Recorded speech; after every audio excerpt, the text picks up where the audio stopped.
इसके कपड़े देख के तो ऐसा लगता है जैसे किसी बड़े घर में नौकरानी का काम करती हो और गाड़ी के पास खड़ी होकर रौब जता रही है।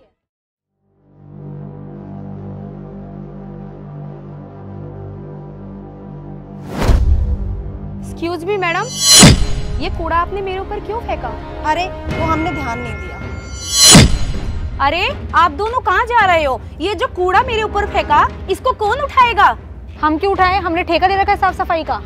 अजीब बात कर रही हो, जब कूड़ा तुमने फेंका तो तुम ही तो उठाओगी ना।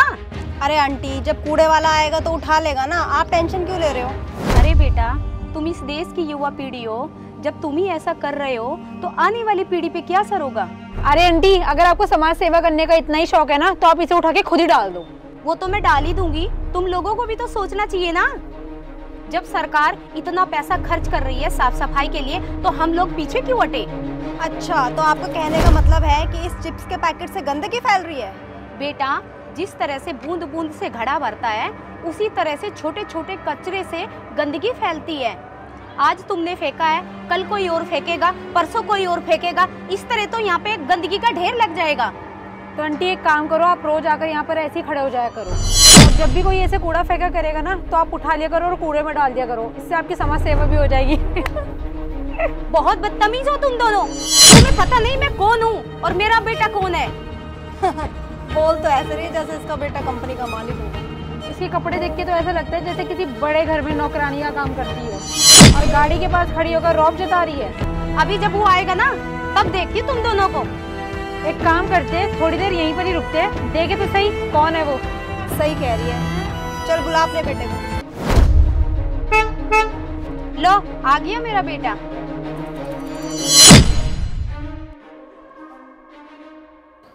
चले माँ, काम हो गया। अरे तुम दोनों यहाँ क्या कर रही हो? सर, ये आपकी मम्मी है? हमें तो पता ही नहीं था। सॉरी आंटी, हमने आपके साथ बदतमीजी करी। तुम सॉरी क्यों बोल रही हो मेरी माँ को? बेटा मैं बताती हूँ, अभी थोड़ी देर पहले इन दोनों ने मेरे साथ बदतमीजी की थी। सर, हमें नहीं पता था ये आपकी माँ है, वरना हम इनके साथ कभी बदतमीजी नहीं करते। सॉरी आंटी, हमें माफ कर दो। अच्छा, ये मेरी माँ है तो माफी मांग रहे हो क्योंकि मैं तुम्हारा बॉस हूँ। तो इसका मतलब ना तो तुम्हें इस बात की शर्मिंदगी है कि तुमने यहाँ कूड़ा फेंका और ना इस बात की कि अपने से बड़ों से कैसे बात की जाती है। तुम जैसे घमंडी लड़कियों की मेरे ऑफिस में कोई जगह नहीं है और आज के बाद मेरे ऑफिस में आने की जरूरत नहीं है। चली जाओ यहाँ से। अरे बेटा, इन दोनों को नौकरी से मत निकाल।